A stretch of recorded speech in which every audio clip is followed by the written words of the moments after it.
Hello, football family. Welcome into Huddle It Up Live. Chris, we made it, man. Technical difficulties. Really hope people find the stream now because I don't know what happened with the first one. Looks like we got a few viewers in here already. Say what's up in the comments. Let us know if it was hard to find. Really apologize for that. Computers, man. And joining me today is Chris Rayborg from One Winning Pod. Got to get on you first, Chris. You did not enter One Winning Pod on your name, sir. Oh man, I'm sorry. I got to do that next time. I wasn't sure if Alec did that as well. Does he? He does, Alec. He's real Man. technical with it, but the viewers should be familiar with Alec. So you find Chris over there with Alec and Peter on their show. And Chris, we got a pick show going on right now, so definitely check that out. Also, Peter does his history corner, which I really enjoy. Always linking up. So, Chris, night before Thanksgiving, man, thank you so much for coming through. What are your plans for Thanksgiving, sir? Have to ask. Yeah. Well, so right before this, I was making my pumpkin pie. I'm gonna bring to my parents tomorrow.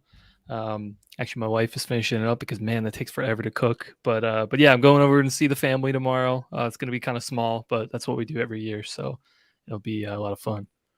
Sweet. And Chris, you say his name. You know, what do you think this guy is doing right now? I would imagine a ton of cooking. What is Alec doing? Yeah, probably a good bit of cooking. He's probably trying to figure out, what sort of bets to place on DraftKings. I know our one of our group chats is all about like, trying to get in those free bets now that it's finally legal. So I'm sure he's schemizing a little bit, trying to figure out what to bet on this weekend. I think Alec might make a lot of money because he works with computers like yourself, sir. So Mr. Moneybags over there. But I have a feeling he's going to lose a lot of money in the gambling industry here now that FanDuel is live because, man, last year he was kicking butt. This year he's down a little bit. So are you. You're down a little bit. Maybe that means though your luck's going to turn up.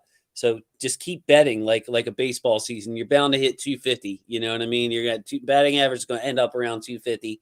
So if you're batting like one, just keep swinging. Just keep swinging. I So, know, yeah. yeah. Hey, Cosmonaut, thank you very much, Chuck. Didn't know it was an issue. Day before holiday, wanted to start off real quick. Carolina game, 3-3 game going into the fourth quarter. Ravens are able to pull away, win 13-3.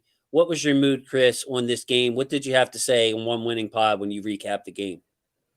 Yeah, I mean, it was definitely a weird game. I mean, I think I wasn't afraid that the Ravens were going to let the game away. Like they seemed like they were in control for much of the game, but it was one of those just like gotta see some points, man. It just you know for Lamar Jackson led offense, you just kind of expect that the offense is it's going to roll, it's going to hum, everything's going to work fine, and just more of like a 2000 offense on the field, and a little concerning, but like also like they pulled out in the fourth and they looked pretty good then, so it was good, but it just took a while.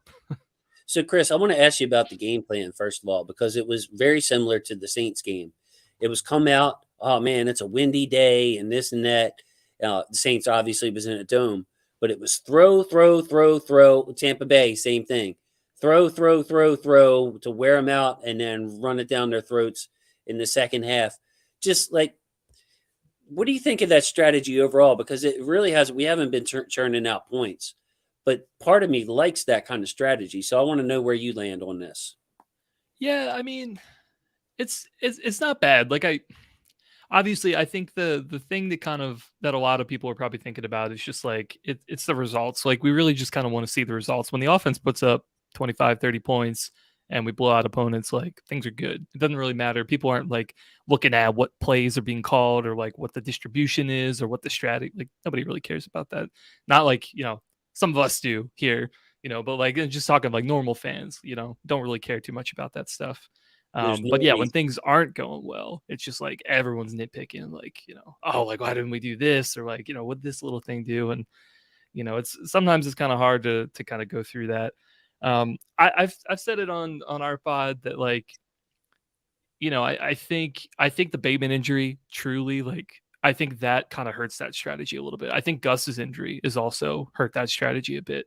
If Gus is healthy, I'm totally cool with it because he's a guy that you can lean on deep into the third and fourth quarter and he can close games out. I mean, we said a couple of years ago he's the closer. right? Not having him in there, like Drake's a good back, but he's not the same, right? Even having Dobbins back, I think would really kind of help that game plan stick a little bit more.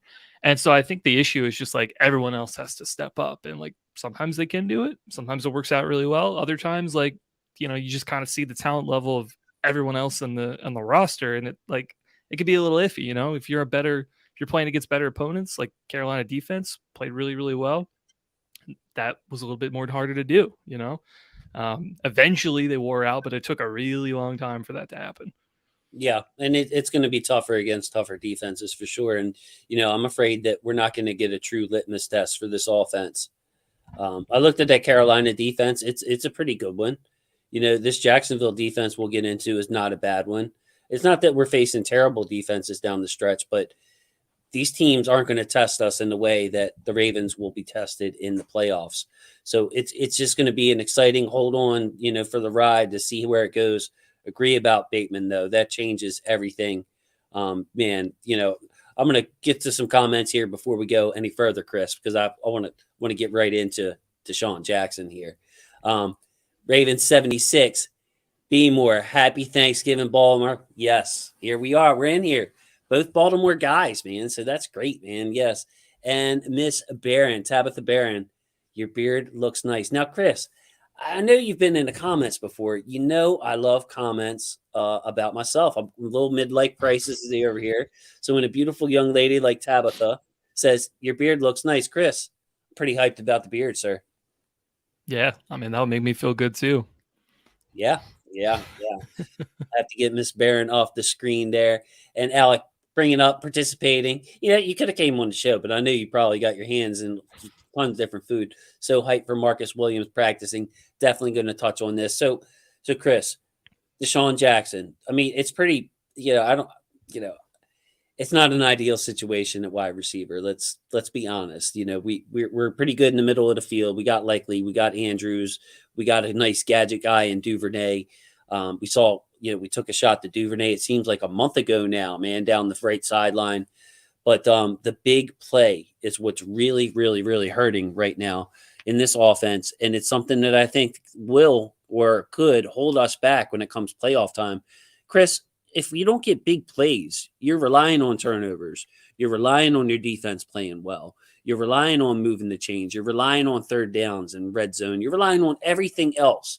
Whereas if you get that, take a few shots a game, loosen the defense up, it really helps. So Deshaun Jackson, even at his, stage of his career where he's been injured a lot and he's older, I think he could really help this team.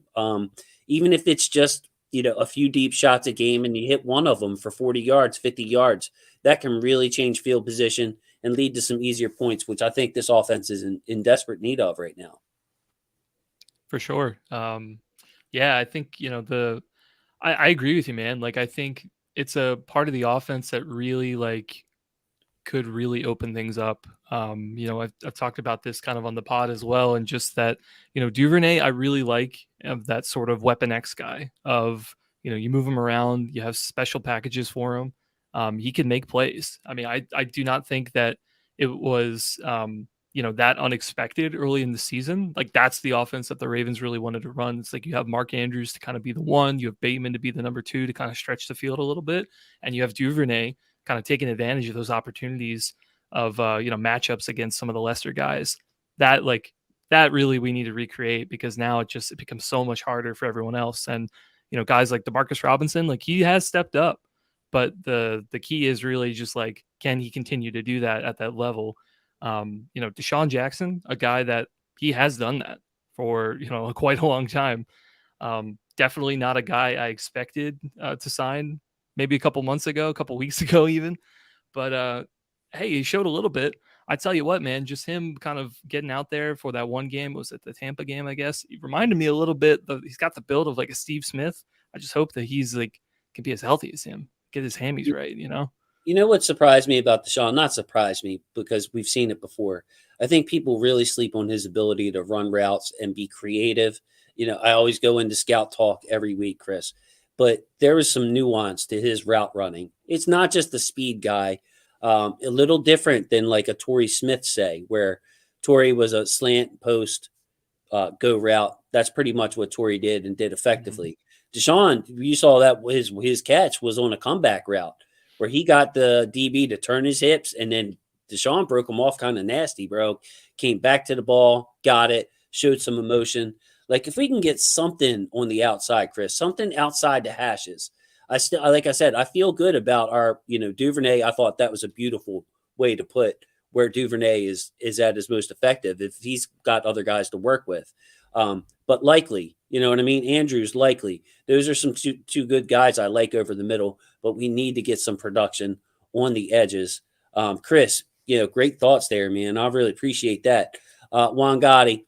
Hey, Juan, nice seeing you, bro. Nice seeing you. Lamar was getting up slow on a couple of those tackles last game. Brings us to Lamar not practicing. Juan, I don't know if you noticed or anybody else noticed, but Lamar was absent from practice. It was later ruled or labeled as a hip injury. So, Chris, I do think that, Lamar does a great job, first of all, getting down, avoiding contact, yada, yada, yada. But he does have the ball in his hands a lot. So I think it would be wise to lean on this run game to kind of save Lamar, let him get healthy. And, because we're going to need his legs come playoff time and come these division games down the stretch. Lamar's going to have to make some plays with his legs. So if we can, any game that we don't have to use that is a benefit. And it seems like that's our wild card, Chris. Like if all else fails, like that Cincinnati game where all else was failing, we get the ball back with 2 minutes. What did we do, Chris? It was the Lamar Jackson with his legs, with his Mhm. arm show. So Yep. on to your point, bro, I don't want to have to rely on Lamar that much to be 85, 90% of our offense. Chris, it would be nice just to get some production out of these running backs in the running game. For sure. Yeah, I'm really, really hoping that Gus comes back soon because man, he had, he was that spark, I think, of, I'd love to have Dobbins back too. Don't get me wrong. Like he, would love to have 2020 Dobbins back. Just, the first couple of games he showed like flashes of it, but just kind of wasn't himself. But when Gus came back, oh man, like that was like vintage Gus. I was really happy about that. But absolutely, yeah, I I'm a think we Gus gotta fan definitely too. have to lean. Yeah, yeah. We definitely have to lean more on him though. I'll say, yeah, Juan, I noticed that too. There was like, I can't remember when it was, maybe second quarter or something like that, but he got kind of tripped up by his ankles and fell a little awkwardly. Took a couple seconds to get back up. That was kind of the play for me. I'm uh, like, come on, give a few more carries to Drake there. Like, let's ease up on Lamar a bit. Yeah, exactly. And Raven 76. D-Jack's healthy. Him and Ball and D-Rob can be a deadly combo. Man, Demarcus Robinson, Chris, really stepping up in this game, getting heavily targeted, coming through. I think the most surprising part to me is the yards after a catch for Demarcus Robinson. Like usually you see there be like smaller, quicker type receivers that can eat up yak, like a Tyreek Hill or something like that. Demarcus Robinson's kind of tall and slender, yet he's got this like slippery nature to him and a toughness that shouldn't be understated. Where you see receivers going out of bounds so easily these days and flopping down. Like Demarcus has really put effort into every ball he's caught. Nice toe tap at the sideline too, Chris. Yeah, for sure. Yeah, this past game, I think it was the time coming. It's just like Lamar just wasn't able to hit him on a couple, passes in previous games. But yeah, I think it has been coming. I think he's, definitely earned the time on the outside. He's been a great weapon for us. Loving how they've been using him recently. Yeah, and Shrimp Trawler, big friend of the show right here, Chris. Really appreciate you, Shrimp Trawler. Thanks for being an anchor, brother. I think the plan was vanilla for the Panthers with no risk. Could be, and it could be a Lamar factor. Maybe he was hurting going into that game, but it did seem really vanilla. I have a video up, Chris, of all Lamar's pass attempts. Man, you want to talk about Dink and Dunk City. Like there was zero attempts really downfield. I mean, the sideline played Demarcus Robinson, and I think he had like a skinny post that he broke off to like the 20-yard line or something like that. But there was, it was very conservative.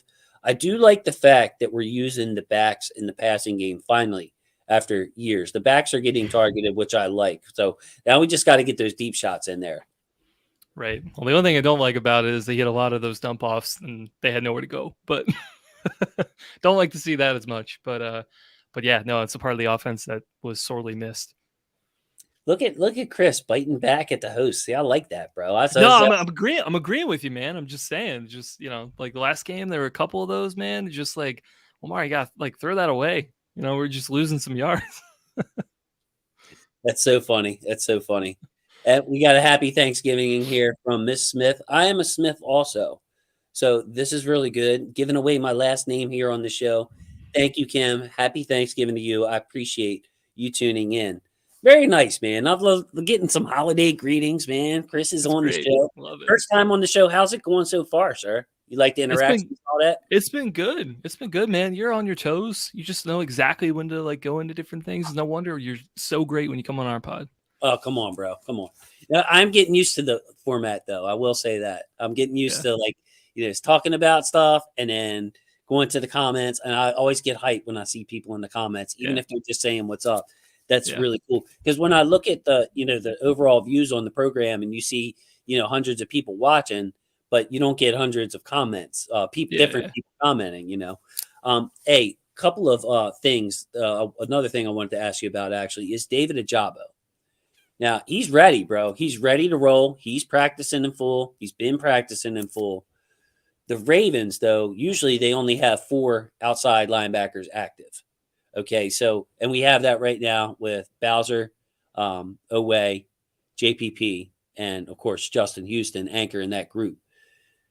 If we can we activate all 5, get a Jabo in the mix there somewhere. If we did, maybe we'd have to deactivate like a Brent Urban and ask like Broderick Washington to pick up more slack in that end position. Maybe Matabike plays a little bit more. Maybe Travis Jones plays a little bit more. So I'd like to hear from anybody who has an idea here, anybody in the comments. What do you do with a Jabo? Can we get him on the field? And if so, how? Would you think about maybe giving Adafi away or one of those guys a break, a JPP a break for a week, a veteran? Not Justin Houston, though. We're going to need him, Chris. With a lot there to dig into, buddy. Go ahead and take it away. Yeah. Yeah, I mean, my initial thought is I would think that Owe would probably be inactive. His snap count's kind of gone down the last couple of weeks. He's been a guy just struggling a little bit this year, just overall. Even with guys back and sort of being in a limited snap count, just still hasn't been as effective as we really want him to be. So I guess, that's kind of where I'm looking at. Like, clearly, I'm not giving up on him. Like, I think that he still needs to grow and he still needs to play. But right now, just everyone around him, I think, is just playing more effectively. And yeah, I mean, you mentioned like, I don't know if I want Project Washington. Like, I want him active. He's actually playing really well in kind of his limited role as well. He Yeah, had that pass deflection that led to that interception that JPP got. So, Chris, what I was saying is maybe Urban's inactive and you expand Washington's role. So just to okay, clarify, okay, in case I said it gotcha, wrong. Yeah, dude. Like maybe you deactivate Urban for a Jabo and let some gotcha. of the other D linemen take. But keep going on. Yeah, away like that seems like a far out idea to me. Like you bench a first round pick in his second year, even for a game, psychologically, like you're doing a lot more than just taking away his snaps. But like you said, man, like we need more production, and we've seen away snaps. He only played, shrimp trawler weighing in. Thanks. It was 22 snaps. It was 40%. I remember typing in away snaps cut to 40%. Where earlier in the year he was playing 80, 90, and then when Justin Houston got back, it was in the 50s. Last 40% last week. Yeah, talk to me about away Ojabo and also shrimp trawler was like, well, Jabo might have to blow the coaches away to get in there. That's a fair point to me. Maybe I'm just itching to see what David Ajabo can do. Yeah, that's a really good point. Yeah, because I mean, like you already know that he's a little bit behind anyway. So at this point, like, does it really hurt that much to kind of give him more time to develop? I could definitely see that. Maybe kind of save Owe a little bit and just like, hey, we still believe in you. We still think that you can do good things. It's just kind of a numbers thing right now. And Ojabo, like, hey, it's your turn to kind of wait in line, kind of thing. I would agree with that. I think that's a good idea. Or activate all 5. I mean, shrimp trawler just laid it out. So there you go. You get these 4 on the defensive line. Okay. And then if you've noticed, I know you watch the tape too. Chris watches the tape. We've seen a lot of Justin Houston sliding inside on passing downs. We've seen JPP slide inside on passing downs. So you have guys like if when it's, third and long or even second and 10, you don't need 3 of these 4 guys in there. You can have only 2 of them in there. So I don't know if the Ravens would be fun to go into a game with only 4 defensive linemen and 5 outside linebackers. That sounds like anti-Raven to me, but I'm just trying to think of ways because I'm excited with what Ajabo can do as just purely a pass rusher. He was to me, he was pretty polished out there. Even for not playing the game very long, Chris. Like he plays his style is more like Justin Houston's than it is Oweh. He will juke you. He will wait till you make a move and then quick go around you. He's got the basics down. Uh, and I would like to see him rush against a slower tackle like Cam Robinson this week. But I think Shrimp Trawler may be right, bro. I think they're just going to hold Ajabo until probably later. Yeah, yeah, I think that's an interesting idea for sure.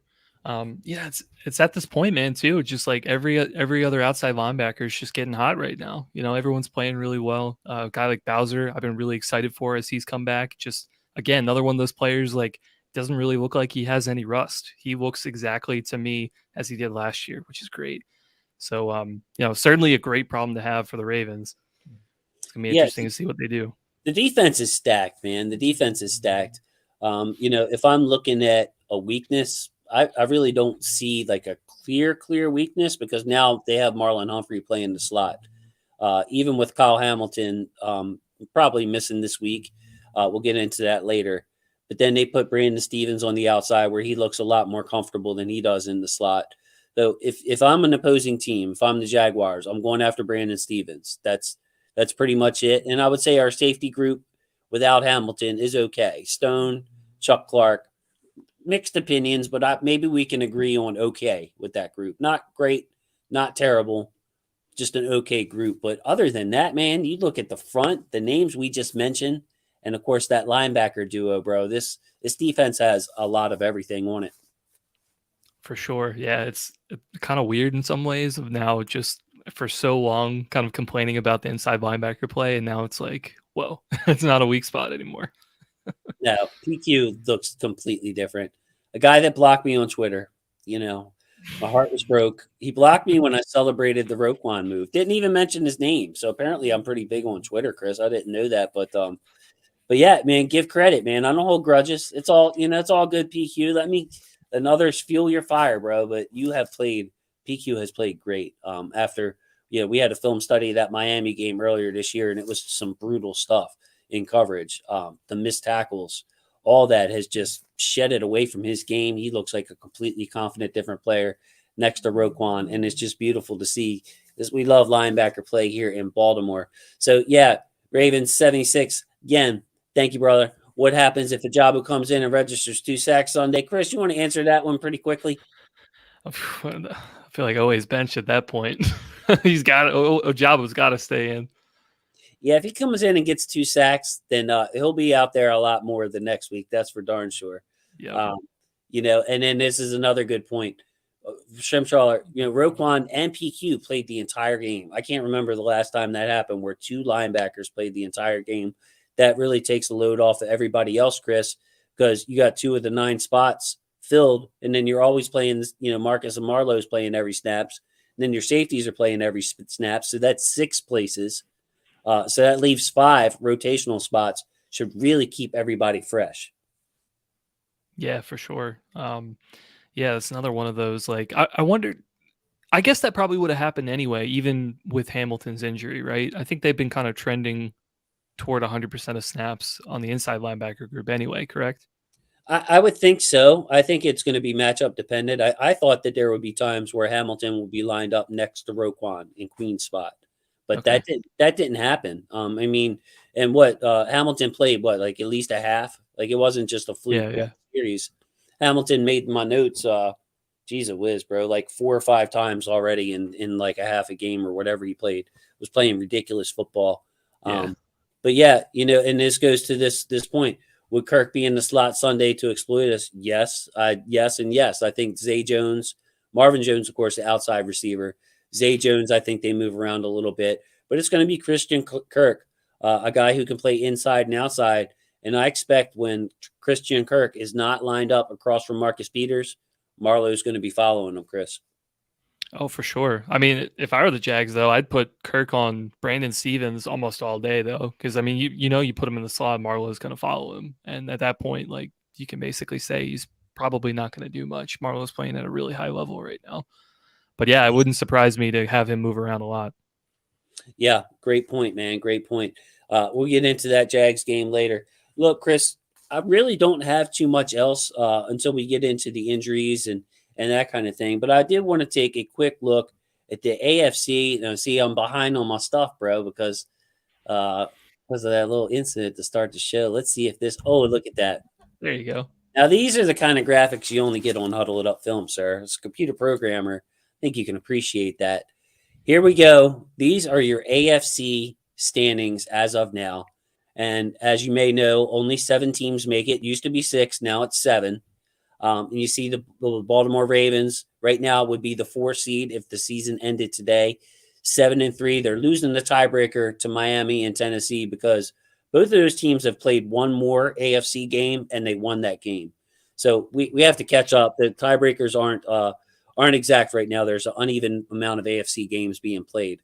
But what I did here, Chris, was if you notice the games in yellow are games in which those teams play each other. So I thought this was a nice illustration. If you see the Baltimore Ravens there, it's all white, all across them from Jacksonville, Denver, Pittsburgh, Cleveland, Atlanta. Not one other team in contention do they play in these next 5 games. Whereas the other team, it looks like everybody's got at least one. Kansas City's only got one. Everybody else has got, looks like 2 games or more against each other here, Chris. So they're going to be knocking each other off, brother. Yeah, for sure. Um, yeah, I think it's interesting. Yeah, only the Jets have one game in the next 5, and I mean they're just going through a quarterback change, so who knows what's going to happen as far as that they're considered. But yeah, I'm looking at Cincinnati though, at Tennessee, Kansas City, at New England, and then the week after is going to be Baltimore. So they've got 4 games against AFC playoff contenders. If I'm the Ravens, like look at the next 2-3 weeks, get ahead. Do not let up any losses in the next couple of weeks, because if you can hang on, Cincinnati might not be able to catch up if they have too many losses. Yeah, and that's the thing. It's not saying necessarily like all these games are going to be tough. I'm going to tell you guys why this Jacksonville game is going to be tough. It's just the fact that by default, we're going to move up in the standings. It's not like everybody can keep up with us because when they're playing each other, somebody's got to lose. This week, Cincinnati's either going to fall 2 games behind us if we win, or we're going to pass Tennessee by a full game if we win. One of those 2 scenarios is going to happen, So, and then that's not even counting, like, look at Tennessee. They got a game at Philly, New England at Minnesota. Mm-hmm. So it's not saying that they don't have other tough games. The yellow is just the games that they got against each other, bro. We're going to be sitting there, man. If we can get a nice win at 1:00, we're going to be watching these teams knock each other off, bro. Yeah, that would definitely be good. Yeah, I'd love to move up to that 2nd seed if we can. Have Miami lose a couple, Tennessee lose a couple. That'd be nice to have. I'm wondering about next week who I'm going to be rooting for. Kansas City at Cincinnati. Yeah, man, that's tough because I would love to bury Cincinnati. My number one goal, Chris, for me is always win the division first. Yeah. Just win the division and let the seeds take care of themselves. But man, that's going to be a tough game for that could be a tough game for Cincinnati. And if Cincinnati drops this one and we go 2 games up, a little part of me might be wanting Cincinnati to beat Kansas City next week. Let's get ahead of ourselves a little bit. We're fans. We're allowed to, bro. Yeah, I hear you. It's so weird now with like the 7-game schedule, just only having one bye. It's like basically anywhere of 2 to 4 is about the same. You know what I mean? I'm kind of assuming that the Ravens probably aren't going to catch up to KC, but you never know. You never know. And then, where the 2 seed could be important is, say a team like Tennessee or something goes in there, they match up well with Kansas City. We saw, earlier, I think, they run the ball down their throat, they knock off Kansas City. Well, then all of a sudden you're the top seed left, and you could have an AFC championship game here in Baltimore. You could never go away from, you could play 3 playoff games here in Baltimore without being the top seed and getting the bye. So, yeah, you want the highest seed possible, definitely. But is your goal? Are you like me? Is like your first goal win the division? Is that kind of how you Oh, for how you, sure. Yeah, for sure. Yeah, especially this year too. I mean, it's one of those, yeah, because Cleveland and Pittsburgh too are just not doing so well. It's really just a, two-horse race with Cincinnati. So got to make sure you take care of business there, and anything above that is, we'll just have to see. There's only so many things we can control. Here's another good point. Cincinnati already has 3 division losses, so we can clinch like at least a tie with them before the final game. Yeah, like that final game, even if they're 1 game behind us, if we just win, 2 more divisional games, two Yeah. out of the three, that they can't catch us, even if they're 1 game behind. Any little bit helps, man. But yeah, at Jacksonville, you see, we're getting ready to start a stretch of 3 out of 4 games on the road, Chris. And when I'm betting, I look at that like that Cleveland game is going to be a tough one, bro. Like, just not only just because Deshaun Watson's been back and can give them a shot in the arm, but anytime you play a bunch of road games in a cluster like that, it really takes it out of you. You can see the challenges. Miami, 3 road games in a row Oh at yeah. San Fran, at the Chargers, and at Buffalo. So That's you a think about where they are in Miami. They're going to be flying across the country to San Fran. Then I guess they're coming back home. Then they're going back to California to play the Chargers. Then back home. Then they're going about as far north as they could possibly go in Buffalo. So you see, like we get wrapped up in our own problems, bro. But everybody's got their own. yeah, for sure. That's a brutal stretch for Miami right there. I mean, Buffalo might have another 6 feet of snow. Who knows? Yes, yes. Buffalo. Now they're they got 3 games in the middle there. There's AFC East is no joke, bro. You got at New England, Jets, Miami. Those teams, I have a feeling, are going to knock each other down. Like that. That would be my. I like Miami. I don't think that Miami is that much better than Buffalo. Is that much better than each other? And then of course New England is just always a pain in the butt to play. So I feel like that division is going to come right down to it, and those teams are really going to beat each other up. Yeah, it's amazing what a turnaround it is. AFC East has almost never been something like so close to parity here. That's absolutely insane. And I thought the AFC West was going to be good. Be honest with you, I fell on my face when it came to the Broncos.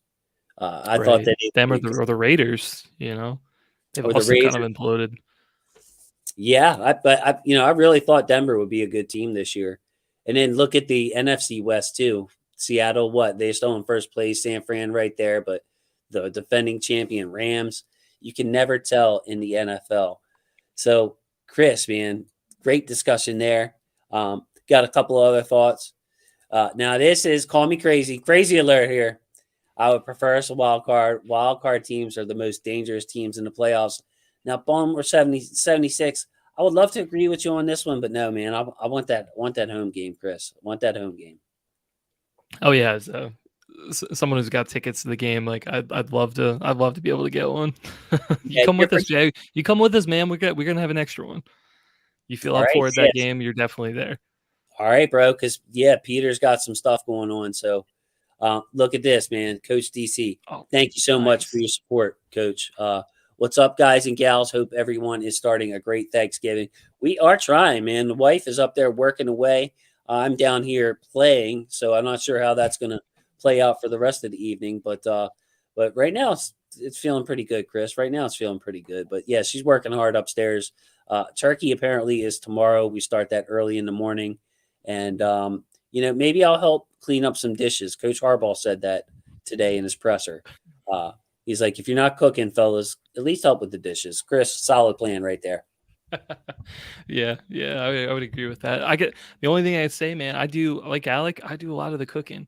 And so for me, it's just like it's the cooking, but then I also have to do the cleaning. Got to do everything. Younger generation, man, it's different, man. You Yeah. guys carry a big load, man. I don't know. So, Chris, let's get into this Panthers or this Jaguars game coming off. Let's talk about the players that, in my opinion, are going to miss this game. That's Kyle Hamilton and Ronnie Stanley. No, they have not been ruled out. They have not been ruled out. They just missed practice today. I'm just going by my hardball meter. So then sometimes, Chris, my hardball meter is pretty good. Usually he'll say something like, "Oh yeah, they have a chance this week. Gus has a chance this week," is what he said last time. So I'm like, all right, well, they're probably going to miss the game. With both Hamilton and Stanley, he said, their day to day, there'll be game time decisions. So what that tells me is I'm not expecting either Kyle Hamilton or Ronnie Stanley to play this week, Chris. Yeah. I mean, it wouldn't surprise me either. Good thing McCary, decent backup. I think that he will be fine. Hamilton's injury, I think, is a little bit more interesting because he's one of those guys, man, who's just like you said, he's been ascending. He's really been elevating his game, and so we've got some guys behind, but just have to change the scheme a little bit, and it kind of changes a little bit of what the Ravens want to do. But I think overall we'll be okay. But yeah, I wouldn't bother me to have them miss a week, rest up, hopefully feel good for the Denver game. A lot will be on Brandon Stevens this week, in my opinion, because that's who's going to take the place of Hamilton. Hamilton was playing the slot against bigger receivers, tight end types, while Marlon was outside. And then you saw when teams put their better receivers in the slot, Marlon followed them into the slot. Kyle came out the game. Brandon Stevens was your right cornerback. So this week, the matchup, is going to be Marvin Jones more than likely on that left side where he likes to roam his whole career as an X receiver against Brandon Stevens. And that will be really, really key. However long Brandon Stevens has got to play, he has got to play well for this team because you know how it goes, Chris. Once they you got Marcus Peters, you got Marlon Humphrey, and you got Brandon Stevens. Who are you going to throw at? You're going to go to Brandon Stevens. And if it goes well for you, you're going to go to him again. For sure. Yeah. It was a whole game plan like the first couple of weeks before Hamilton really kind of caught on. Ravens are really struggling trying to figure out who's going to play that third corner role for him. So yeah, that's the weapon. That's the way to do it. Yeah, great question here from Raven 76. Is Pepe injured? Haven't seen him the last two games. No, Pepe's there. He's active. He got some, I want to say, garbage time. Well, just not to put it mildly, but that's a little harsh. So what I mean, but when Tampa went to four receivers, I think it was, or New Orleans, he was in those packages as the extra corner. But honestly, I think that they have lost some confidence in Pepe. They want Kyle Hamilton to take that spot, and if you put your best receiver, I think Pepe's last shot was against Chris Godwin. Tampa moved Chris Godwin in the slot. Pepe was on them, and that wasn't working out. They went right to Marlon. So I think the coaches have lost a little faith in Pepe, which stinks because his skill set is different, Chris. He's a smaller, quicker guy. We could put on smaller, quicker slots. Yeah, yeah. I mean, yeah, we'll have to see. It would not surprise me though to just kind of see him on ice, like you said, bring him out in those 4 or 5 wide sets, get a little bit of snaps. But as far as being the third guy, it just might not be the year for him. He might need a little bit more training camp next year to be able to kind of put up some stuff. It stinks because he's such a good tackler, such a ferocious player. I love his style, and I feel like a few times he has gotten beat this year. He was like right there. Yeah. So the coaches always defer to them. They know what's going on in practice, but I didn't see Pepe getting necessarily overwhelmed out there. Like Jalen Armour Davis looked a little behind in the curve, Yeah. but Pepe Yeah. looked like he was pretty close to me. For sure. Yeah. I mean, he looked like, he inches away from a couple interceptions. It looked like he knew where he needed to be, but maybe just, taking a little bit poor of an angle, just maybe could have been a little bit better position, stuff like that. But yeah, definitely agree. Yeah. Armour Davis, that was just, he needs a lot more training for sure. Yeah, and he needs to be on the outside for sure. To Armour Mhm. Davis, you can't mess around with him in the slot at this stage in his career. I think that was a mistake by the Ravens, but I Yeah. think they were just trying to see what worked early. The Yeah. injury to Kyle Fuller. Mark, I agree with you, buddy. I probably remember Mark. I was pretty high on Pepe. He's a Raven. Well said. He plays like a Raven. He brings that energy. Ferocious tackler, a knockback tackler for his size, which I love to see because he gets low and he just uproots people, man. First down marker, he is right there. Yeah, man. And then another comment by Mark. He's talking about Kyle Hamilton. It's just hard to keep the top rated safety by PFF off the field. Now, Mark, I'm not a PFF fanatic. I got some bones to pick with them over some certain things, but I can tell you what, sir, from my notes, which I take every week, man, religiously, Kyle Hamilton, Kyle Hamilton, Kyle Hamilton, Kyle Hamilton. Like there's something different about this guy, Chris. if you had any concerns before, it's not just the little things he's doing well, it's the big things, it's really everything. Most important to me is his eyes, his recognition is top notch, and he closes ground, man. When he gets those long strides, very short tackler with those arms that just look like they could wrap around the world. Um, I love everything I've seen from Kyle Hamilton this last month plus. For sure. Yeah. One of the best plays I think that I felt was kind of the, like you said, the combination of like play recognition, athleticism was against the Panthers. It was that screen recognition. He just pushed DJ Moore like 6, 7 yards back into the receiver, caught the ball, ended up getting a tackle for loss. That was awesome. I mean, I screamed, "Did you see that?" to my son. We were Yeah. watching the game together because it was just such an awesome play. I'm watching it. He wasn't really supposed to be the guy that was going to make that tackle. I mean, he was the guy that was getting blocked. Somebody else was coming behind him, but he managed to bully. Was it DJ Moore? Just I think it was DJ Moore. Yeah. whoever that poor man was, DJ Moore, sorry, University of Maryland, I love, got pushed back and then he was able to disengage and grab a hold of an ankle. Just a tremendous play. And we see it in the little things too, Chris, like some of these passes to the flat, these check downs, they're going to be completed. But when I see the quarterback's hand go like this, Kyle Hamilton's already leaning. And by the time that running back catches the ball, there's no time for him to make a move. Just an eraser, an absolute eraser. And it's going to be hard to keep him off the field, man. We're going to have to find ways. What is your feeling on, say, when Hamilton's healthy, when Marcus Williams is healthy, if, hopefully, knock on wood, we get healthy, would you put Hamilton in there for Chuck Clark some? And give the green dot to PQ for those who are green dot enthusiasts. To PQ I guess PQ or Roquan. At this point, they both could do it. They're playing enough snaps. I don't know, man. This is a conversation we definitely have a ton over at One Winning Pod. I know Peter's a definite like Chuck Clark fan, loves Chuck, one of his favorite players on this roster. I know Alec is very, very much on the Kyle Hamilton train as well. I'm sort of in the middle. I do like what Chuck brings. I do realize that, he's, definitely not the same caliber of guy as, Marcus Williams or, Kyle Hamilton's got, maybe not the same player yet, but he's got a lot of things that you really like. I'd like to find a way to get all three of them on the field if possible. I mean, I think Gino's the natural, like he's got to come off. He's playing really well, but I think he's got to come off. But yeah, I just, I'd really like to kind of see Hamilton continue to dominate as a sort of, heavy nickel sort of third corner kind of situation. I think he's like really balling there. Yeah, I don't even know what to think because when I watch Gino versus Chuck, they're mixing up the responsibilities there pretty much like Chuck did with Deshaun. You know what I mean? Like Gino is the pseudo free safety, but Chuck's going to be back there too. I mean, it's kind of a toss up. Gino looks a little fresher to me, honestly. I think Chuck's battling some things. Maybe he's beat up. He's played a ton of tough football for us over the years, but yeah. I mean, it's a great problem to have, but like as a fan, if I was the coach, I'm trying to find ways to get Kyle Hamilton on the field as much as he can possibly handle when he's healthy. Yeah, for sure. I would be curious, because we kind of had him at that sort of, deep safety role earlier in the season. Struggled with that a little bit. I think if they think that he might be ready to kind of take on more of those responsibilities, because that is a little bit different than what we're asking him to kind of do right now.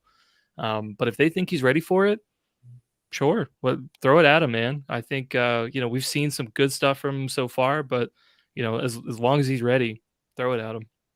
So the Ravens got some really good news though today, with Marcus Williams being activated off of IR.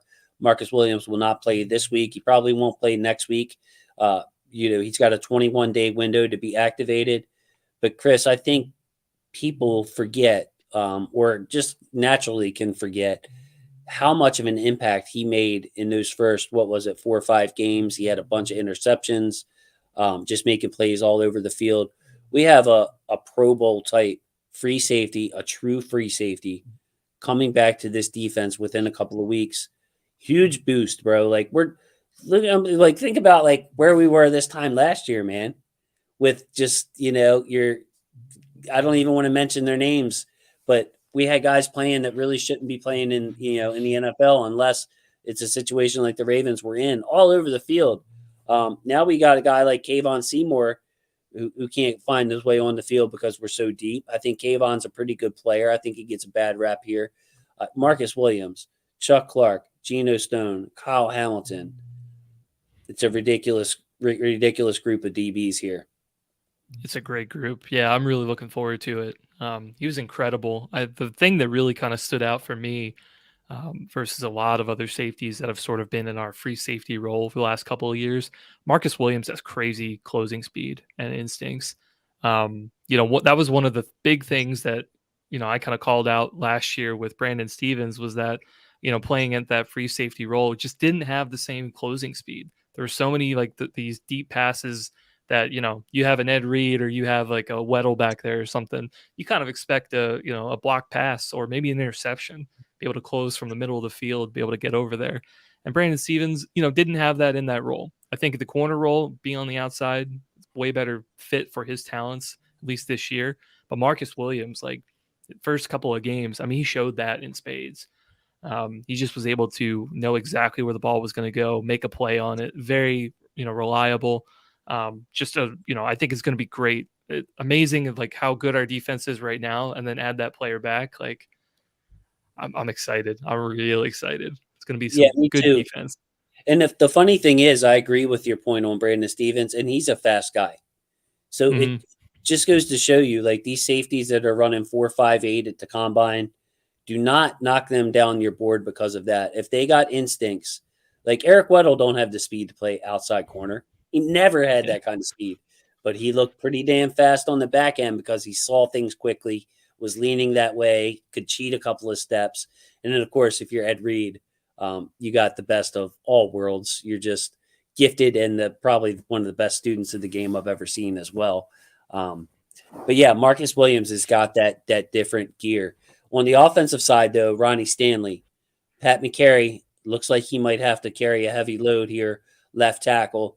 Jaguars don't have a lot of sacks on the year, and McCary's done a really good job. Chris, I think McCary is one of the unsung heroes of this team just for what he's done already, really. For sure. Yeah. I mean, I kind of look at him almost like a James Hurst, not like rookie James Hurst, because he had some struggles, but sort of like the late sort of career in the Ravens, James Hurst. Just sort of that guy you could count on, like not obviously not going to be the top guy in the league or Pro Bowl player, but some guy that you can plug in a spot and say like, okay, for a couple games, you kind of got it locked down. It's not, you're not like a Villanueva or somebody who's a real liability in that spot. McCary, yeah, is just a really really great player. Great to have him. So, what's your thoughts on Ronnie? I asked one of my friends, I was like, "How long do you think Ronnie's going to be out?" And he was like, "Oh, he's done for the year." So, like, you know, people are down. They're skeptical on Ronnie of like, all right, he took so long last time is a serious injury, but there's got to be a mental part to that too. Like that, that situation had to have scared the daylights out of him. That his playing career was going to be over and his foot was never going to be the same. Man, he can't get rolled up. It was good to hear after the game that he joked with Lamar that don't fall into my ankle again. So hopefully, man, I'm thinking maybe a 2 week, maybe a 1 to 2 week, and then Ronnie will be back. That's my guess. What's your guess? We're just Right. guessing. Yeah, I mean, I honestly, I kind of agree. I'm hoping it's 1 or 2 weeks. I feel like if it were an end of season thing, that probably would have been the call already. Um, you know, I'll say from watching it again, it definitely didn't look good. Didn't make me feel good watching it. And I was like, oh, that's the same ankle, same play that caused it the first time. But if we haven't heard that it's been a problem yet, like I'm hoping that he'll be able to come back. Because, I mean, because he's already been playing a couple of weeks. It's not like it was like, that we knew that he was hurt and still playing through. It's like we knew that he can play. He's been playing for a couple of weeks. He's been going through the pains and aches and pains from the last couple of weeks just playing the game, right? So I'm not like that worried that like it's kind of scared him to the point that like, if he gets anything like more than like, I don't know, stub toe or something, that he wouldn't come back. I think at this point it's just like, okay, well, what actually happened? Did he actually have any damage to it, or is it just kind of a pain tolerance thing? Right. That's what I'm wondering because Harbaugh did say, to your point, the MRA came back with good news. So it's not Yeah. like, okay, there's no IR incoming or anything like that. But he could have, injured it. It could be a low ankle sprain. It could be a high ankle sprain. I guess, a high ankle sprain, he'd probably go on IR because that's like a Hmm. 4-week injury. But it could be injured in some kind of way, is what I'm getting at. Yeah, So hopefully Ronnie can come back because, man, Ronnie is, for as good as McCary is, Ronnie is, he came back looking like the old Ronnie. for sure. Yeah, I think the thing that kind of stood out to me the most is his pass protection is still pretty dang good. At least kind of from what I saw, he might have more of a, kind of an opinion, a more informed opinion here as far as like his run blocking. I didn't think it was like anything special from, at least from some of the other guys that we've kind of had. We've got some good other good run blockers, but pass protection for sure. When he was out there, just you feel a lot more confident that not many people are going to get around him. Yeah, I think Ronnie opens up the playbook and run blocking because he is mobile. We saw him on some of them pulls, both to his left and his right, and he's still quick. But McCary gives you that too. So not much drop off to where if it was like a foul Lele or a Hmm. Villanueva, that would really limit the playbook there. So let's get into this Jaguars game. It's on the same reel, guys. Sorry about that. Chris, ask all our guests here, what do you think of this aesthetic chart here? What would you grade it 1 out of 10 in looks? 1 out of 10. I tell you what, content 10 out of 10. Looks, what the hell, man? Happy Thanksgiving. 10 out of 10. 10, nah, I didn't. I don't buy that, bro. I Come don't buy. on. I don't buy. You just told me I was good looking while you told me I was ugly, man. That's terrible. We can get to some comments in here. Just realized we have three tandems on this defense: Roquan and PQ, Marcus and Marlon, and Marcus and Kyle. This defense can lead us to a championship. And man, wouldn't it be nice to add Justin Houston and blank to that conversation, Chris? It would be super nice. I'd love to add Owe and Ojabo at some point, but I don't know if it's this year. But yeah, Right. Houston and X Factor, whoever that other one is, that'd be great. Yeah, maybe it could be Mr. Owe. You never know what you get. Rookies are like a box of chocolates, bro. He could come out and have a pass rush plan and just beat people with his athleticism. I think Ajabo was a better prospect than Owe. If Ajabo wasn't hurt, he would have been in the teens on my board. Whereas I had Owe, I want to say I had him like 30th, 28th, 30th on my board. I had him behind Greg Rousseau, right behind them. Geno Stone, unsung hero for filling in without significant drop offs. No interceptions, though. Yeah, Geno Stone doesn't come across as a huge playmaker, but he will put his self in a position that if the ball is bouncing that way, he's usually in the right spot, Chris. Yeah, for sure. He's had some good tackles recently too. He had that a takedown of that one receiver. I don't know if it was the Panthers game, maybe the game before that, but yeah, really solid player. Love to see him on the field. He flies around. I think him versus Chuck is a really good debate on who would be the better safety if they don't, insert Kyle, Hamilton into that spot. Mark, makings of a championship defense. Agreed. Here's a good one, bro. Think JK and Gus are going to come back with a vengeance late December. It's going to be scary hours for these tired defenses. Chris, this might have to be the way, man. This might have to be the way to just pound teams into submission. And if they're really keyed up on the run, to use that short passing game to our advantage. And just both of those will turn the clock and keep time of possession in our favor. Yeah, I'm down with that. The throw a bomb to Sean every once in a while. That's the way. Yeah, that's what we really need. And yeah, agreed. Ronnie will be good. I hope so. I think so. Thankful for McCary, though. So as we move on to this Jaguars team, a couple of things to note at first. Chris, looking at the stats, really surprised me. They're 3-7, but they've outscored their opponents on the season. I'll repeat that. They have scored more points than their opponents have, and their record is 3-7. They got off to a hot start. What was it? They started 2-1. I guess that's a hot start if you're 3-7. Started off 2-1.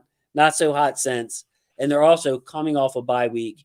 So, Chris, some factors here. You look at a 3-7 team that is not like a 3-7 team. They're coming off a bye and they've scored more than they've given up on the year. Yeah, they're a really interesting team. Just clearly, I mean, they've got some talent. I think that the point differential, I think that definitely shows that they can put up a lot of points. Their offense can be very effective. I'm sure a lot of us here play fantasy football. There are some players on the Jags offense that are really good this year. Travis Etienne, Christian Kirk, James Robinson was a big factor for the first 3 weeks before he was traded to the Jets and all that stuff. Um, but yeah, they're just one of those that like they've got a lot of young players too. It's just they're a little inconsistent, but they've got some pieces to be really dangerous.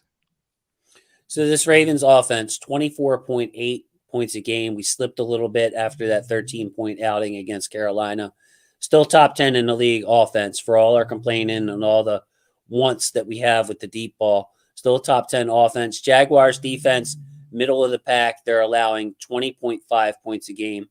To me, Chris, though, this is all about the run game on both sides. And usually we go offense and then defense. But I want you to look at the rush offenses and the rush defenses of both sides. So, long story short, both of these teams can run the ball. Both of these teams can stop the run. You see the Ravens rush offense, second, first ranked. The Jaguars rush defense, top 10 in both categories. And then that Jaguars rush offense with ATN and James Robinson early, top 10 unit. Ravens rush defense, let's say some numbers for this one, bro. Only allowing 86.4 yards a game on the ground is this Ravens defense. 4.1 yards per carry is seventh in the league. Sounds like a battle in the trenches, Chris. Yeah, for sure. Definitely, at least, as far as the Jags offense is concerned, I think they've got to lean on Travis Etienne because, Trevor Lawrence, again, like he's one of the key players that they have, but he's extremely inconsistent. I would think that the Jags, if they want to have a winning formula, they got to lean on that run game, try to limit the pressure that you have to put on Lawrence. He can make plays, but you put his ball in the hands of him a little bit too much, he's prone to make some mistakes, and they definitely want to avoid that. He will. And especially as a young quarterback, excuse me, you get a lead on him and he starts to have confidence in that arm. He's got a really good arm. He's the number one pick overall. That's where you can start to bait him. Marcus Peters, by the way, Chris, has been really close. Really close. There's been a couple of times where I thought that ball was going to come out of the quarterback's hand, and you see him pat it. And the reason for that is Marcus Peters. This has happened probably, I want to say 2-3 times a game for the last like month, where Peters is baiting them and they're barely seeing him at the last minute, and the quarterback just pats the ball. I picked them last week as my second half surprise. And by surprise, obviously we know Marcus Peters is very good, but I'm talking about like a surprising number of interceptions, even from Marcus Peters. We got to force Lawrence into making mistakes in this game, though. I'd love to see that. Peters has been one of those guys of I'm really glad he had that turnover against the Panthers because I feel like he's been really trying to get to that. We just haven't really seen that Marcus Peters of like that 2019 where he was kind of the savior of that defense. Came back and had a big impact in terms of turnovers. It's been a little slow for this year, I think. Him getting a little bit healthy, getting in the flow of things and everything. But yeah, I could definitely see that. That would be really something special to see this week. Yeah, and the reason I picked him, Chris, is I still think he's playing really good football. I think some of the mistakes, the times he's gotten beaten, is burned into our brain. But I mean, there's still like I see quarterbacks looking his way, and there's nowhere to go. And I think there's a reason Marlon's getting because Marlon's a different style. You just take the shot one on one and Marlon's direction instead of throwing it in a bunch of traffic in Peters' direction. So I have a feeling it's coming. I think the big difference in this game, though, Chris, is the sacks. That's the big difference on this sheet. You look at the Jags pass defense, only 16 sacks. That's a team that has Josh Allen, and I'm forgetting the other defensive end's name that's really talented. Shoot. Somebody can put it in the comments.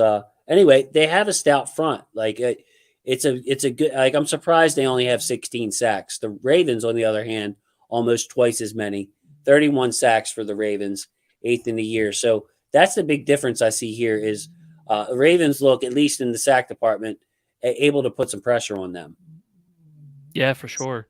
The Jags offensive line is a little, a little shaky. I think the one guy for me that kind of stands out in terms of name, Cam Robinson. I think he's okay. He's been there a couple of years, but yeah, they've got some issues up front to be able to cover that, and with the Ravens kind of flying high right now, I think definitely interesting matchup.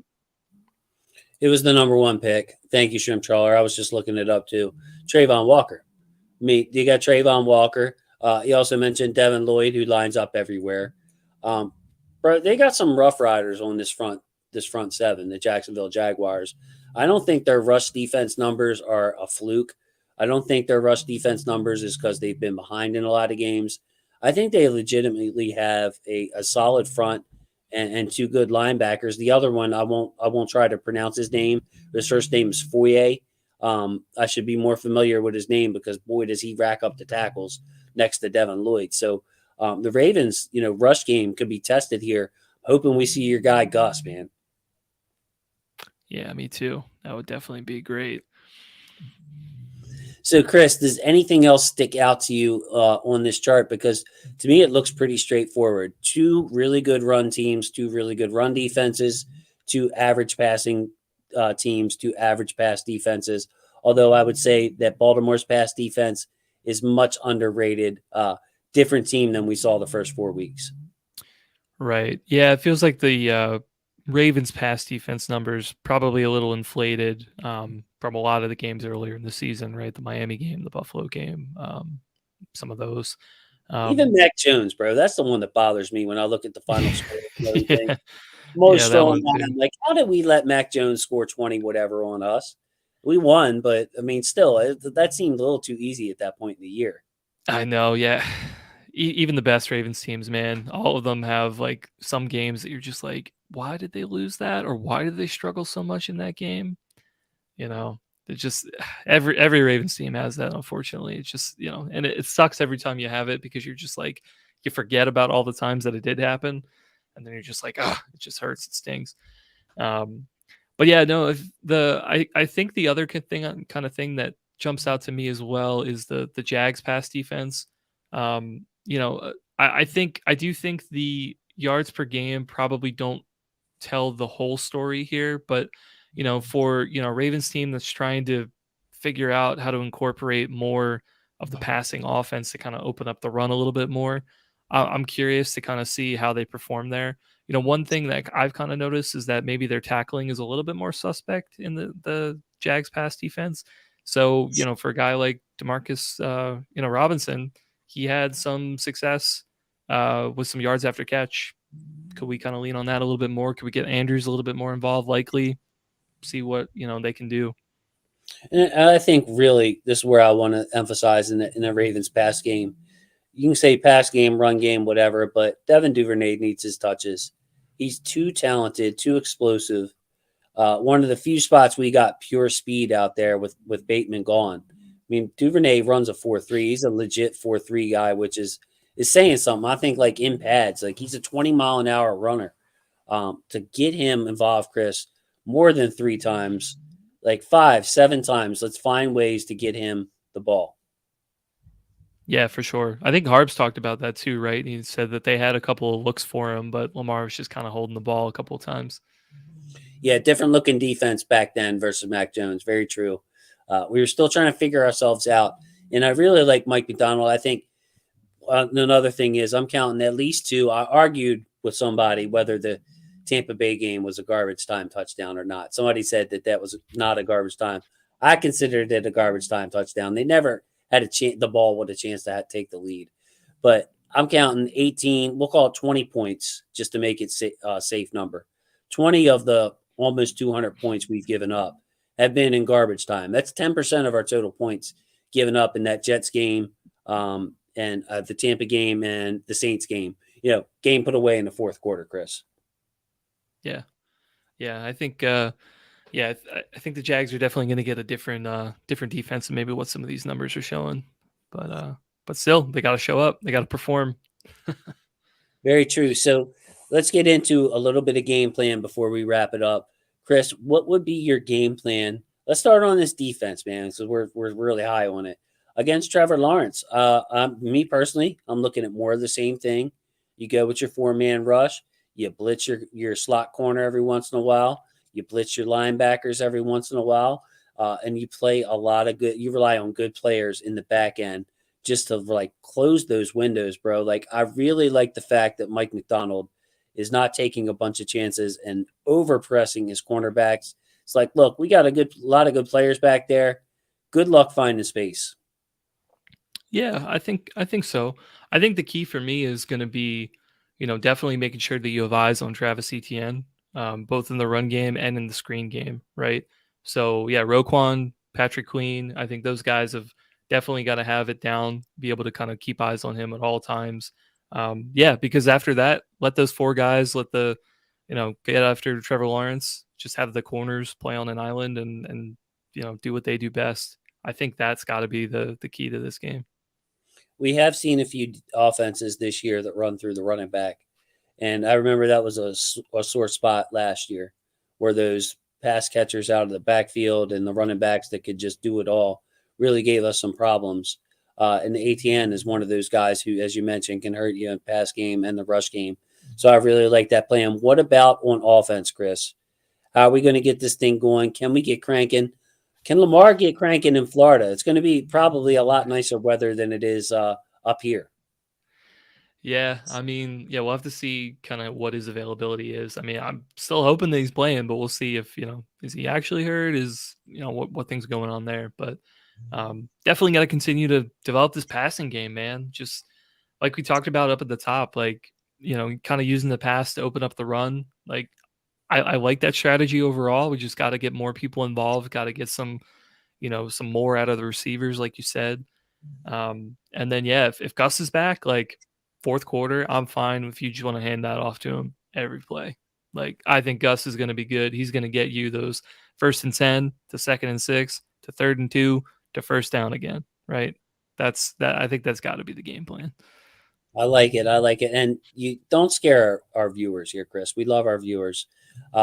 Lamar, it was more like phrased as a maintenance day. He should play on Sunday. So not two calls for alarm. Now, if he misses another practice tomorrow or something like that, now I'm gonna be like, oh, you know what? He's legit banged up, and this wasn't just a maintenance day. Yeah. You never want to be too like open with your quarterback's health, though, Chris.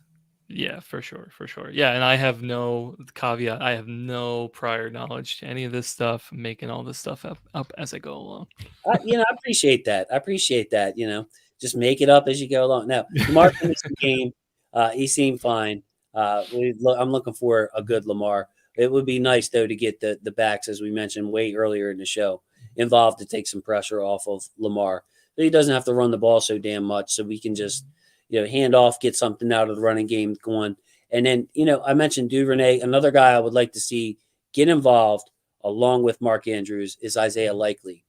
I think that there's a spot for both on the field. We just have to find it, even if it's taking Ricard off the field and putting Likely in Ricard's spot. Put Likely in motion like you do Ricard.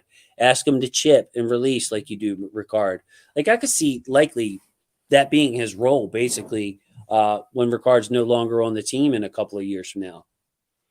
Yeah, we kind of talked about that in our show earlier this week as well. I mean that pass to Ricard in that first quarter against the Panthers. I mean, you put Likely in there. Likely might have a 50, 60-yard catch. I mean, Ricard was open. He had some distance between him and the defender, but just wasn't able to get the hands under that.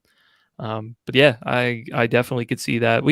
We got to figure this out, man. Just we've had Likely kind of perform really well without Mark Andrews, and we've kind of had some success here and there with him kind of both being on the field in terms of like the pass game. Obviously, like from a blocking perspective, I think they're both doing pretty good. Um, but yeah, we just got to continue to kind of iterate on that and figure out like, can Likely be a guy to kind of rely on for more than, a catch or two a game, right? Like kind of open things up for some of the other players. It seems like sometimes like when the offense isn't really going well, we really don't have anybody that's kind of relied on to kind of open things up. Well, that's the thing. Like, if we don't have a true, second leading receiver. I don't want to say a number two receiver because it just, I don't know. I don't like the term, but Yeah. you got Mark Andrews as your number one target. Other than that, you got guys that you can make case for to get another target. What do? You spread the ball around like Lamar did to 10 different receivers a couple of weeks ago. You hit Duvernay, you hit Likely, you take a shot to Deshaun Jackson. You throw over the middle to Prochet, back to Andrews, and just Mhm. really keep defenses off their toes, find their own weak spot, find, what you consider the mismatch. Jacksonville corners aren't an intimidating group. There's going to be one guy the Ravens are going to look at and be like, you know what? Our guy's just better than that guy. Our guy might not be an all pro.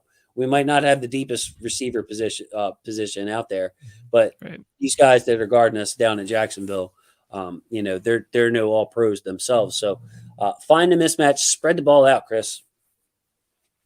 Yeah, I like that. So, Chris, thank you so much for joining me, man. I really, really appreciated this. Carrying the load by ourselves, man. How do you think the show went, man? What are your thoughts on the show? I think it went pretty good.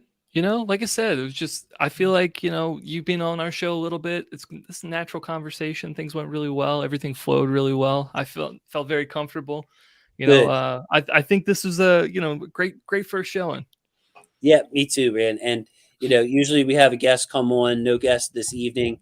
Thanksgiving was a trying time to get a guest scheduled. Ashley will be back. She got hurricane issues down there. Thoughts and prayers to Ashley. Love her to death. Can't wait till she gets back. So we'll have the regular crew, but Chris filling in, coming up big time for me, man. And I really appreciate that, brother. I really do. Yeah, no problem, man. It was a pleasure to be on. Thanks for the invite. It's been a long time coming for sure. All right. So with that, I want to thank Shrimshaw. I want to thank Mark. I want to thank Anand who just popped up in the comments. Let's get to Anand's question. Do you think Lamar took a step back with Andrews back and relying on him too much? Go ahead, Chris. Uh, I don't know. I mean, I don't know. I mean, they certainly do have a connection, but it's not like he was trying to force the ball to Andrews a lot. I think the offense has been a little bit shaky the last couple of weeks in general. I don't know if that's because of like the Andrews connection, in my opinion. Me neither. Like I feel like that they have to find that balance though. Like with the game that Andrews missed is when we really spread the ball out a lot, and that's where Anand's coming from. So I Yeah, see his point, but I didn't feel like the Carolina game was just like all Andrews. I felt like if right. anything, it was the Demarcus Robinson show. So dude, we just got to find balance in there somewhere, man, to be able to, like I said, if we don't have another superstar besides Andrews. Let all these guys eat. Let's see excuse me, give them all a try. Let's see who's producing. Maybe go back to that particular person in that particular game. Yeah, for sure. It's like a Thanksgiving feast, right? Just have everybody around the table and be like, "All right, who's hungry?" Who's hungry? Let them all eat. Yeah. Hey, we get a little Demarcus Robinson, we get a little Duvernay, we get a little Likely, we get a little Deshaun Jackson, we get a couple helpings of Mark Andrews in there, a Mhm. little James Prochet on the side, a couple swing passes to Justice Hill. Yeah, man, that Thanksgiving. Let's follow the Thanksgiving theme, and just a bunch of plates, bro. Just a bunch of plates. But yeah, and then Rodney checking in. See, I love this, bro. Another Smith. Thank you, bro. Smith the Smith Carolina game. Andrews and Robinson were the only guys that didn't drop the ball when Lamar threw to him. Great point. I'm gonna pull this up real quick because I had it on my video. Made a Lamar cut up. So if the music comes on, I apologize. Lamar went 24 for 33, Chris, and I think the receivers were credited with 4 drops. So if the receivers catch all 4 of the passes they dropped, that would have put Lamar at 28 for 33. You want to talk about an accurate game? Lamar was on the money versus Carolina. There was just no deep ball. There's no deep receivers to go to, really. Right, right. Yeah, yeah, definitely agree with that. I think a lot of the accuracy issues, at least, we were talking about a guy with Robinson, like had those a couple weeks ago, but this week, like, yeah, he was definitely on the money. They had a good connection. Yeah, and Anand, I love. Yeah, bro. I would. If you know what, my thoughts on OBJ, of course, if you know me, that's the guy. targeting. I'm like, all right, look, we'll give Demarcus Robinson and and Bateman and Andrews. We'll give all those guys, Prochet and Duvernay, see what they can do. And then we'll sign OBJ at the end of the year, and then we'll have a really explosive offense. That was my plan in September or August. Now I'm like, damn, OBJ, please, find a way to get it done, man. Do not chase that money. You've gotten your money, bro. He said, Chris, not me. OBJ, I want to find a place that I can consider home. Yet when I look at the teams he's reported interest in, it's the New York Giants and the Dallas Cowboys. Like, to me, Baltimore doesn't seem like the type of city, the type of spotlight, if you will, that OBJ is looking for. I hope I'm wrong. Yeah, yeah. I mean, we're definitely a lot closer to Cleveland than some of the other teams he's been on. But that being said, like, I mean, Whoa, Chris, I'm take just saying, dude, I love Baltimore. I'm just saying, on the spectrum of cities, Baltimore and Cleveland is a lot closer than Baltimore and LA or Baltimore and New York City. You know what I mean? I can't let that slide on the show. That's a no. I don't agree, but I see what you're saying. I do. Like, OBJ seems like it's a L.A., New York, Dallas.